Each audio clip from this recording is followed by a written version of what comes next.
నూనె గింజల పంటల్లో ప్రధానమైన పంట వేరుశెనగ. ముఖ్యంగా తెలంగాణలో రబీలో వరికి ప్రత్యామ్నాయంగా వేరుశెనగను అధిక విస్తీర్ణంలో సాగు చేశారు రైతులు. అయితే ప్రస్తుతం పంట 20 నుండి 30 రోజుల దశలో ఉంది. ఈ సమయంలో చేపట్టాల్సిన సమగ్ర యాజమాన్యం గురించి తెలియజేస్తున్నారు జమ్మికుంట కృషి విజ్ఞాన కేంద్రం శాస్త్రవేత్త విజయ్ కుమార్.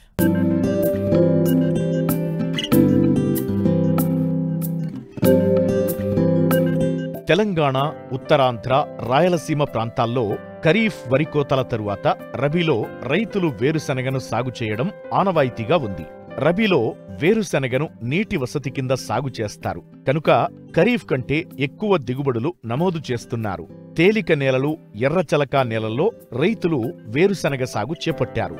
ఒక్క తెలంగాణలోనే 2 లక్షల హెక్టార్లలో వేరుశెనగ సాగవుతోంది. ముఖ్యంగా ఉత్తర తెలంగాణలో అక్టోబరు 15 వరకు, దక్షిణ తెలంగాణలో నవంబరు 15 వరకు విత్తుకున్నారు రైతులు. ప్రస్తుతం పంట వివిధ ప్రాంతాల్లో 20 నుంచి 40 రోజుల దశలో ఉంది. అయితే ప్రస్తుతం చేపట్టాల్సిన సమగ్ర యాజమాన్యం గురించి రైతులకు తెలియజేస్తున్నారు జమ్మికుంట కృషి విజ్ఞాన కేంద్రం శాస్త్రవేత్త విజయ్ కుమార్. ప్రస్తుతం పంటల సాగు గనక పరిశీలించినట్లయితే ప్రస్తుత స్థితిలో వరి సాగు వద్దన్నందుకు మనము వరి సాగును పక్కకు పెడితే మిగతా పంటల దృష్టి కనుక వచ్చినట్లయితే నూనె గింజల పంటల్లో ముఖ్యంగా వేరుశెనగను చాలామంది రైతులు సాగు చేయడం జరిగింది. ప్రస్తుతము పంట 30 నుంచి 40 రోజుల దశలో ఉంది. అయితే ముఖ్యంగా వేరుశెనగ సాగులో మనం గుర్తుంచుకోవాల్సిన విషయాలు ఏంటంటే, మొదట విత్తనం విత్తిన తర్వాత కలుపు యాజమాన్యం ఒకటి, దానితో పాటు ఎరువుల యాజమాన్యంలో కూడా శ్రద్ధలు తీసుకోవాల్సి ఉంటుంది. ఈ కలుపు యాజమాన్యము, ఎరువుల యాజమాన్యంలో కనుక మనం శ్రద్ధ తీసుకున్నట్లయితే మనము దిగుబడులు ఎక్కువగా ఆశించడానికి అవకాశం ఉంటుంది. దీనిలో భాగంగా ముఖ్యంగా మనం విత్తనం విత్తినాక 48 గంటల లోపల నేలలో తేమ ఉన్నప్పుడు పెండిమిథాలిన్ అనే మందును ఎకరానికి 1 లీటర్ చొప్పున కనుక స్ప్రే చేసినట్లయితే మనము మొదటగా మొలిచే కలుపును నివారించుకోవడానికి అవకాశం ఉంటుంది. ఆ తర్వాత 20 నుంచి 25 రోజుల దశలో కలుపు యొక్క తీవ్రతను బట్టి, కలుపు యొక్క దశను బట్టి, కలుపు యొక్క రకాలను బట్టి మనం గడ్డి జాతి మరియు వెడల్పాకు కలుపు మొక్కలు కనుక ఎక్కువగా ఉన్నట్లయితే మనము ఇమాజిథోపైర్ అనే కలుపు మందును ఎకరానికి 300 మిల్లీలీటర్ల చొప్పున 200 లీటర్ల నీటిలో కలిపి పిచికారీ చేసుకున్నట్లయితే మనం కలుపు నుండి వేరుశెనగ పంటను కాపాడుకోవడానికి అవకాశం ఉంటుంది. దానిలో భాగంగా ఎరువుల యాజమాన్యం కూడా వేరుశెనగ సాగులో చాలా ప్రాముఖ్యత వహిస్తుంది. దీనిలో మొదటగా మనం గుర్తుంచుకోవాల్సిన విషయం ఏమిటంటే, వేరుశెనగ సాగు చేసేటప్పుడు మొదటగా ఎకరానికి 4 బస్తాల సింగిల్ సూపర్ ఫాస్ఫేట్ను, దానితో పాటు ఒక అరబస్తా యూరియాను కనుక మనం ఆఖరి దుక్కిలో మనం మొదట దుక్కి తయారు చేసుకునేటప్పుడు వేసుకున్నట్లయితే మనకు సింగిల్ సూపర్ ఫాస్ఫేట్లో కాల్షియము మరియు సల్ఫర్ ఉండి మనము విత్తనం వేసుకున్న తర్వాత పంట కాయలు తయారైనప్పుడు కాయలలో ఎక్కువగా నూనె శాతము మరియు కాయ యొక్క సైజు కూడా పెరగడానికి అవకాశం ఉంటుంది. కాబట్టి ఖచ్చితంగా మనము అడుగు మందుగా ఎస్ఎస్పిని ఎకరానికి 4 బస్తాల చొప్పున వేసుకోవాలి.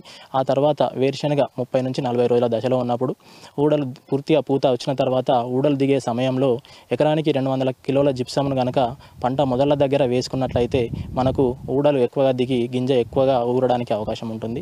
దీనిలో భాగంగా మళ్ళీ మనం ఇంకొకటి వేరుశెనగ సాగులో ముఖ్యంగా గుర్తుపెట్టుకోవాల్సింది ఏంటంటే, అంతరసేద్యం అనేది మనము 30 రోజుల దశలో ఉన్నప్పుడు ఒకసారి గుంటకతో కానీ లేదంటే నాగలితో కానీ అంతరకృషి చేసుకున్నట్లయితే మనకు ఊడలు లోపలికి దిగి కాయలు కూడా ఎక్కువగా రావడానికి అవకాశం ఉంటుంది. కాబట్టి ఈ చిన్న చిన్నవి కనుక గుర్తుపెట్టుకుంటే మనం అధిక దిగుబడులు సాధించడానికి అవకాశం ఉంటుంది. చీడపిల్లకు సంబంధించిన కూడా సస్యరక్షణ చర్యలను కనుక జాగ్రత్త తీసుకున్నట్లయితే మనము ఎక్కువగా పంట నుండి దిగుబడులు ఆశించడానికి అవకాశం ఉంటుంది. ఇక వేరుశెనగ కాకుండా కనుక చూసుకున్నట్లయితే ఇప్పుడు మళ్ళీ మనకు జనవరి మాసంలో జనవరి 15 తర్వాత జనవరి 2వ పక్షం నుండి మొదలు పెడితే ఫిబ్రవరి 1వ పక్షం వరకు మనము నువ్వుల పంటలను కూడా విత్తుకోవచ్చు. దానితో పాటు పప్పు ధాన్యాల సాగులో భాగంగా పెసర పంటను కానీ మినుము పంటను కానీ ఈ డిసెంబర్ చివరి వరకు విత్తుకోవచ్చు. ఒకవేళ వరి సాగు చేసిన రైతులు వరి పొలాల్లో, వరి మాగాణుల్లో కనుక విత్తుకోవాలనుకుంటే జనవరి 15 తర్వాత నువ్వులను కానీ, ఆ తర్వాత ఫిబ్రవరి 15 నుండి మళ్ళీ మార్చి చివరి వరకు పెసర్లను కానీ విత్తుకున్నట్లయితే మనము అధిక దిగుబడులు సాధించడానికి అవకాశం ఉంటుంది. అయితే ఈ పంటలు సాగు చేసినప్పుడు మనం ముఖ్యంగా గుర్తుపెట్టుకోవాల్సింది ఏంటంటే విత్తన శుద్ధి కనుక ఏ పంట సాగు చేసినా విత్తన శుద్ధి చేస్తే విత్తనం ద్వారా మరియు నేల ద్వారా సంక్రమించే తెగుళ్లను అరికట్టుకోవడానికి ఈ విత్తన శుద్ధి అనేది ఉపయోగపడుతుంది. దానితో పాటు నువ్వులు కానీ పెసర పంటలు కానీ సాగు చేసినప్పుడు ప్రీ ఎమర్జెన్స్ అంటే మనం విత్తిన తర్వాత 48 గంటల లోపల నేలలో తేమ ఉన్నప్పుడు కలుపు మందును కనుక పిచికారీ చేసుకుంటే మనకు మొదటగా వచ్చే కలుపును రక్షించుకోవడానికి అవకాశం ఉంటుంది. ఎప్పుడైనా కానీ ఏ పంట సాగు చేసినా కానీ పంటకు మొదట 3 నుండి 4 వారాలు కలుపుకు క్రిటికల్ పీరియడ్ అనేది ఉంటుంది. ఈ క్రిటికల్ పీరియడ్ ఆఫ్ వీడ్ కాంపిటీషన్లో మనం కనుక పంటను కలుపు నుండి కాపాడుకున్న చేసుకున్నట్లయితే పంట పోషకాలను నేల నుండి సమగ్రంగా తీసుకొని అధిక దిగుబడులు సాధించడానికి అవకాశం ఉంటుందని తెలియజేస్తున్నాను.